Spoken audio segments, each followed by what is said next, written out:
Hi, Claire Brady, and today I'll be talking about checking and maintaining our tools. So I've got all my tools out in the shed. I've taken them out the toolbox. I wouldn't normally leave them out lying around like this, but there's nobody about and I'm just going to use them to display it, and then they're going to go back in the toolbox, so that's fine. So we'll start with the loppers. So all these tools are clean at the moment because I've obviously looked after them properly. But I say, if I was coming in having used them, I'd be giving them a wash if they were really muddy. I say if there were any rusty patches, a bit of wire wool would help get those off.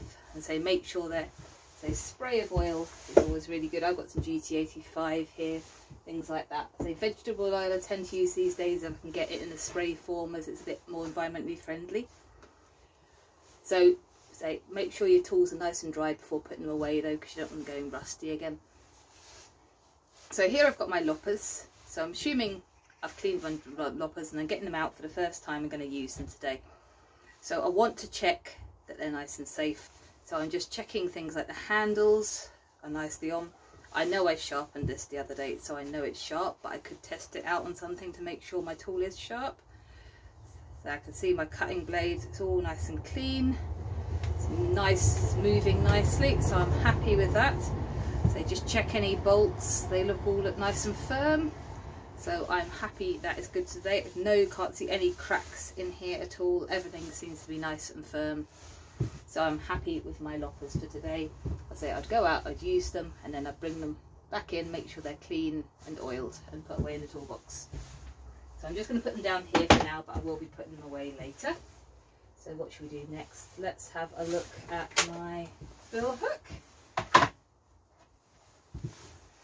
So again, same with the bull hook, I'm checking the shaft. It's obviously been same cleaning technique. So the shaft is nice and intact, can't see any cracks. I'm getting no wobble between the handle and the blade. So the blade I know is sharp. I say again I could try it out to make sure that's good. So I'm happy that is ready to go for the day. So again, putting it back in its case, we'll put that out of the way. And we'll move on to our sheath knife. So same as the others, nice clean, sharp, well-oiled tool, no rust on it because we've taken it off with a bit of wire wool if it was needed. If you've looked after your tools, to be honest, they shouldn't. It tends to be when they've been sitting for a long time. So I'm going to take my knife out of here. This one doesn't want to come. Just going to put this down. That's better. There we go. So again, the same with the knife, just making sure the sheath's in a good state as well, because if your sheath's not in a good state, it's not protecting anything. So again, my knife, the handle is looking in a good state. This is a pretty new knife. I say my blade's looking good. Should have said with the loppers as well, just checking for any nicks in the blade. So my knife, it's got a nice sharp blade on it there. I can't see any little bits out of it. Just checking the blade is fitting in the handle nicely. That's all nice and firm. So yeah, once again, make sure it's sharp before using. And I'm going to put that back in its sheath and put it safely up there with the other tools.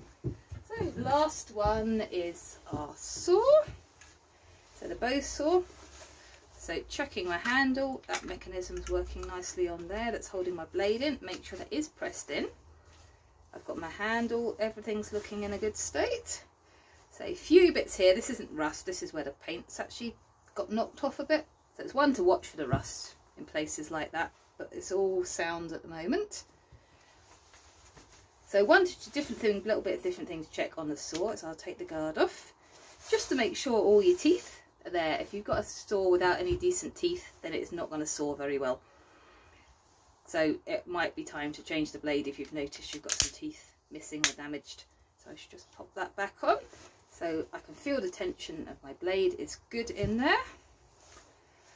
And I say no to notice any damage to here.